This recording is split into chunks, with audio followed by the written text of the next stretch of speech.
અવિરત વિકાસની નેમ સાથે આજે દેશમાં મહિલા સશક્તિકરણના નવા આયામો સર કરી રહ્યો છે। વડાપ્રધાન નરેન્દ્ર મોદીના દાર્શનિક નેતૃત્વ હેઠળ અમલી બનેલો નમો ડ્રોન દીદી યોજના આજે ગુજરાતની ગ્રામીણ મહિલાઓ માટે આર્થિક સદ્ધરતા અને આત્મનિર્ભરતાનું સબળ માધ્યમ બની છે। રાજ્યની મહિલાઓ હવે ઘરકામની મર્યાદાઓ ઓળંગી આધુનિક ટેકનોલોજીના સહારે લખપતિ દીદી બનવા તરફ મક્કમ ડગલા માંડી રહી છે। આ યોજનાનો મુખ્ય ઉદ્દેશ્ય મહિલાઓને આધુનિક કૃષિ ટેકનોલોજીની સાથે જોડી તેમને રોજગારીના નવા અવસરો પૂરા પાડવાની છે।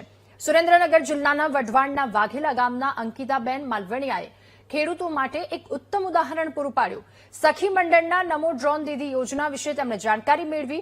અમદાવાદ ઇન્ડિયન યુનિવર્સિટીમાંથી 15 દિવસની સઘન તાલીમ દરમિયાન ડ્રોન ટેકનોલોજી, તેના સંચાલન, જાળવણી અને સુરક્ષાના નિયમો વિશે માહિતી મેળવી।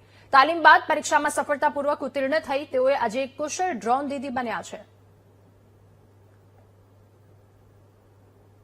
ની મદદથી હું હાલમાં ખેડૂતોને ખેતરમાં પેસ્ટિસાઇડ દવાનો છંટકાવ કરીને ખેડૂતોને પણ બહુ બધી રીતે મદદરૂપ થઈ શકી છું અને મારું ખુદનું આર્થિક વેતન પણ મેળવી રહી છું અને હું અત્યારે આર્થિક રીતે આનાથી ઘણી બધી સદ્ધર થઈ શકી છું અને ખેડૂતોને પણ આનાથી ઘણો બધો લાભ મળી શક્યો છે કેમ કે અત્યારે હાલમાં જે સિઝન છે રવિ પાકમાં તુવેર જેવા મોટા મોટા પાક છે એમાં ખેડૂતથી પેસ્ટિસાઇડનો છંટકાવ કરવો પોસિબલ ન હતો, ત્યારે આ ડ્રોનની મદદથી ખેડૂત સહેલાઈથી છંટકાવ કરી શકે છે।